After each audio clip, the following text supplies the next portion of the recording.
السلام عليكم يا اخواتي. معلش بقى قصة الانبياء، استنى. الشمس كانت نازلة عليا، بس مش مهم. بصوا الاوتفيت ده، غلبنا هادية غالب. يعني هي كده كده مغلوبة من اسمها. ابشركم ان انا لسه ما اسمرتش، هي الاضاءة ممكن تبقى خلياني سودة، هي ايدي بس اللي اسمرت، حتى لو تشوفوا الفرق. مش مهم سمراني ومش مهم الطقطقة الكبيرة دي، احنا نوريكم اللوكيشن. بصوا الجمال والحلاوة يا ولاد. ممكن ازوم اعرف هما بيفطروا ايه جوه عادي. لا ما ينفعش، خصوصية الناس. فكرتوني والله اقول لكم على حاجة. ابويا بقاله يومين بيجرب فينا السواقة.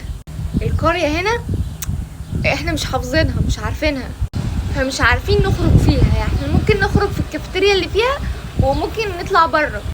فاحنا حاليا في مارسيليا بيتش 4. احنا كنا عايزين مارسيليا بيتش 2 بقى عشان فيها كافيتيريا، فيها ناس كده معارفنا، كنا عايزين نروح هناك.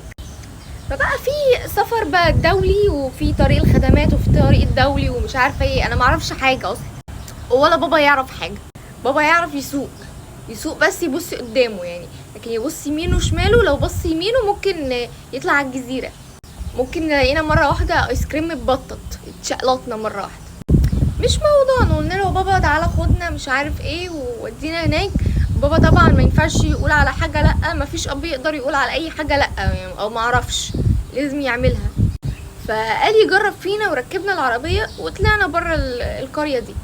هوب قعدنا 3 ساعات بنطلع في مطب وننزل في مطب، اتارينا بنلف حوالين القريه، مش عارفين نطلع بره المسار، مش عارفين. ومفروض طب عايزين نطلع من المكان في مثلا ملف يمين، ما بابا بنقول له ملف يمين بيكون الملف عدى ب3 امتار. طب ملف شمال بابا بيكون اصلا يعني على جنب. بابا ما بيعرفش يسوق في النص، لو ساق في النص هيدخل في تريلا.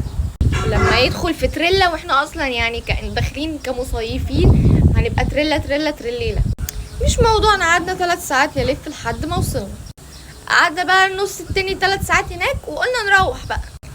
خدنا نفس ال3 ساعات لفة عشان نرجع، لدرجة ان كان في ضابط على المرور سألناه يجي 3 مرات عشان لفينا 3 مرات عليه.